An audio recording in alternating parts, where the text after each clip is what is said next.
Hello, good morning. आप सभी का मेरे चैनल में स्वागत है। आशा करती हूँ आप सब बहुत अच्छे होंगे, अपना ख्याल रखे होंगे। तो मैं फिर से आ गई हूँ एक नई रिक्रूटमेंट, एक नई नोटिफिकेशन के साथ, जो कि आई है AWES की तरफ से, टीचर्स की रिक्रूटमेंट। अब देख लेते हैं AWES है क्या actually.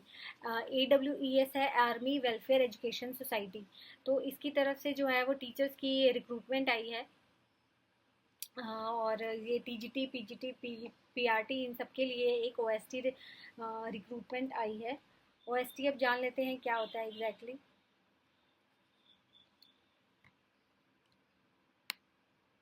OST is nothing else but online screening test.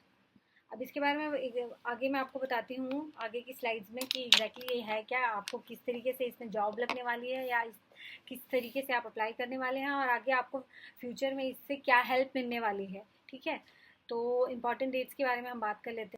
Important dates की अगर बात करें तो इसका फॉर्म फिलअप जो है वो स्टार्ट हो चुका है। इसका फॉर्म शुरू हो गया है, फॉर्म फिल होना 5 जून से, यानी कि आपका फॉर्म फिलअप जो है वो स्टार्ट हो गया है 5 जून से। लास्ट डेट इसका फॉर्म को अप्लाई करने का रहने वाला है 16 अगस्त।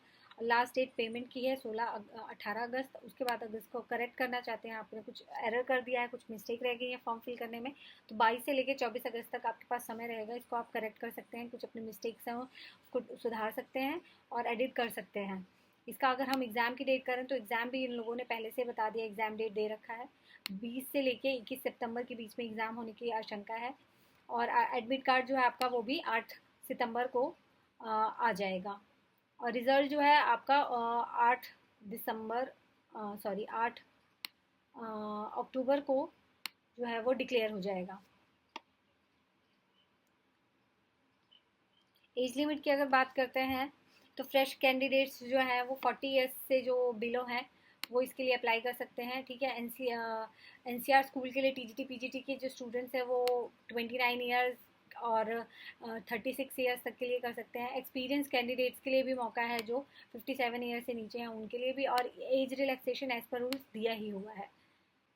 PGT की अगर बात करते हैं तो मिनिमम जो है 50% होना चाहिए, मतलब अपने PG अपने मास्टर्स में 50% हो, और तभी आप उन सब्जेक्ट्स के लिए अप्लाई कर सकते हैं जिसके लिए आप PGT टीचर बनना चाहते हैं, पोस्ट ग्रेजुएट टीचर बनना चाहते हैं।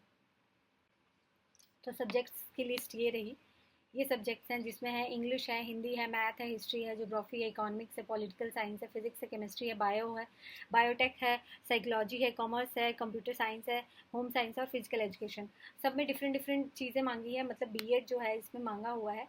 बट बेस्ट पार्ट क्या है कि आपको PGT के लिए आपको सीटेट नहीं मांगा है। No CTET.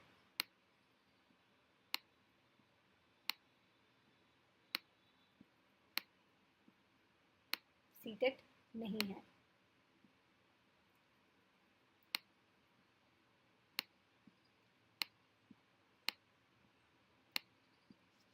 मतलब अगर आपने सिर्फ मास्टर्स किया है और आपके पास 50% है तो आप इसके लिए इन सब्जेक्ट्स के लिए अप्लाई कर सकते हो। जैसे मास्टर डिग्री आपने इंग्लिश में की है BEd डिग्री के साथ, और बाकी ऐसे इसी तरीके के सारे सब्जेक्ट्स हैं उसमें आपको मास्टर्स डिग्री होनी चाहिए, साथ में आपने उस सब्जेक्ट में BEd किया हो, BEd में आपका वो सब्जेक्ट रहा हो, तो आप इसके लिए अप्लाई कर सकते हैं।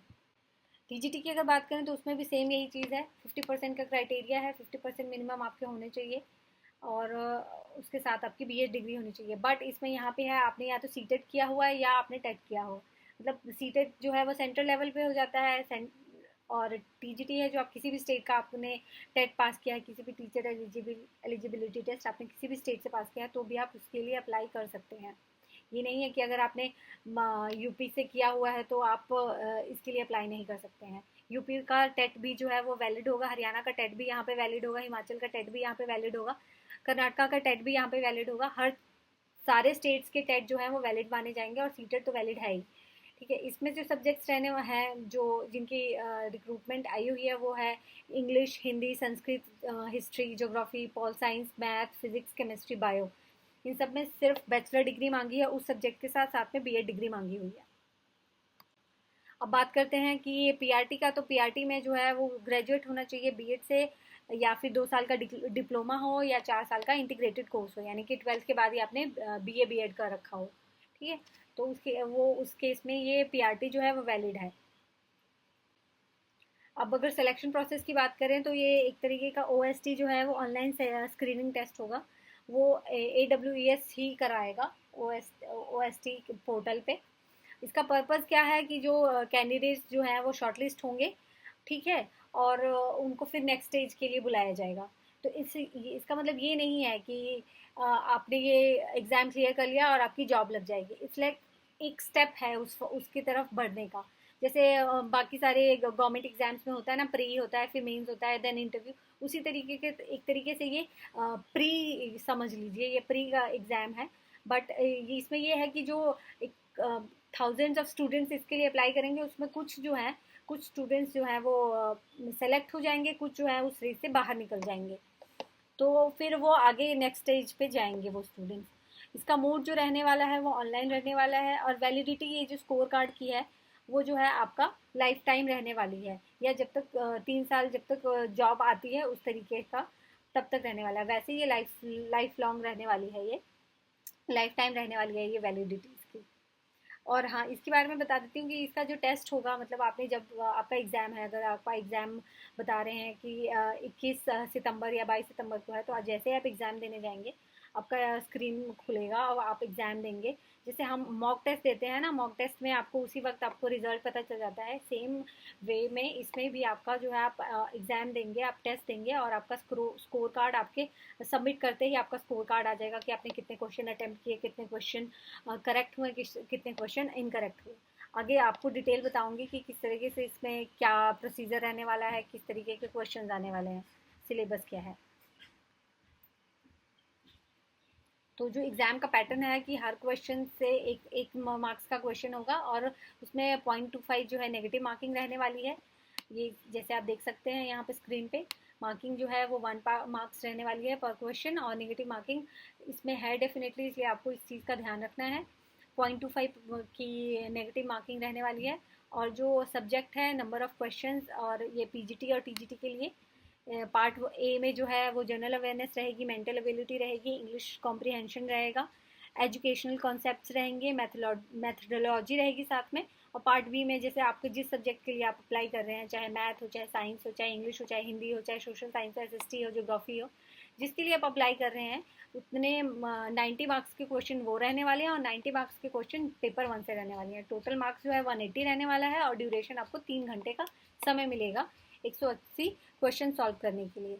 अब पीआरटी में अगर बात कर लेते हैं, तो पीआरटी जो है वो बेसिकली प्राइमरी लेवल के लिए होता है, तो वो 90 मार्क्स के क्वेश्चंस रहने वाले हैं, जिसमें आपको पार्ट 1 जो है जैसे पीजीटी और टीजीटी में है, वही सारा सिलेबस पीआरटी का पूरा सिलेबस रहने वाला है। तो इसमें पेपर 2 वाला सिलेबस नहीं रहेगा, बाकी ये इस तरीके के सब्जेक्ट्स रहेंगे और ये क्वेश्चन आएगा। तो 90 क्वेश्चन रहने वाला है, 90 मार्क्स, और 1.5 घंटे का आपको समय मिलेगा। और नेगेटिव मार्किंग का मार्किंग स्कीम जो है वो सेम एज इट इज़ रहने वाला है, जैसे पीजीटी और टीजीटी का रहने वाला है। हाँ, इसके बाद जो बच्चा उसको उसमें जो कैंडिडेट जो है शॉर्टलिस्ट हो जाता है, मतलब अपना स्कोर कार्ड देख लेता है और उसको पता चल जाता है कि ये, उसके पास एक रिजल्ट आएगा कि आप इस चीज़ के लिए इंटरव्यू के लिए आपको बुलाया जा रहा है, तो आपको उसमें ध्यान क्या देना है, वो स्कोर कार्ड आप डाउनलोड कर लीजिए, या आप कभी भी आप डाउनलोड कर सकते हैं। अगर खो भी जाता है तो आप 250 रुपीज़ देके वापस से उसको डाउनलोड कर सकते हैं। तो उसके बाद ये है कि जब भी आर्मी स्कूल्स में, कभी भी लोकल आर्मी स्कूल में कहीं पे भी वैकेंसी आती है, तो आप अगर शॉर्टलिस्ट हैं तो आपको फिर डेफिनेटली उधर के लिए बुलाया जाएगा। और इसका मोड जो है फिर इंटरव्यू का वो ऑफलाइन रहने वाला है, स्कूल प्रेमिसेस में ही होगा। और उसमें आपका personality check, subject knowledge, communication skill और टीचिंग एप्टीट्यूड जो है वो सब चेक किया जाएगा इंटरव्यू में। तो ये एक अच्छा मौका है, जैसे जैसे कि आर्मी स्कूल्स में ये आता है, तो आप इसके लिए अप्लाई नहीं कर पाते हैं या आप जान नहीं पाते हैं, तो ये आपके लिए एक अच्छा मौका है आर्मी स्कूल में पढ़ाने के लिए। या आर्मी स्कूल में आप किसी भी लोकल आर्मी स्कूल में अगर जाना चाहते हैं पढ़ाने, तो उसमें आप जा सकेंगे। अगर हम लास्ट ईयर की कट ऑफ के बारे में बात करें 200 में से, तो पीआरटी की जो है जनरल की आई थी 54 से 56 के बीच में कट ऑफ, टीजीटी की 48 से 51 के बीच में, और पीजीटी की 52 से 55 के बीच में।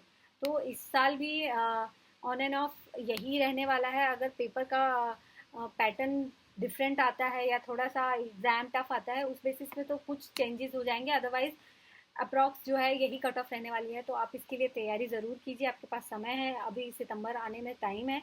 आप अगर ज़रूर चाहते हैं कि आर्मी स्कूल में पढ़ाना चाहते हैं, तो आप आर्मी स्कूल के टीचर बनना चाहते हो तो डेफिनेटली इसके लिए ट्राई करिए, और आगे भविष्य में जब वैकेंसीज आएंगी तो आप उसके लिए पूरी तरीके से इंटरव्यू के लिए आप तैयारी कर पाएंगे। ठीक है, धन्यवाद।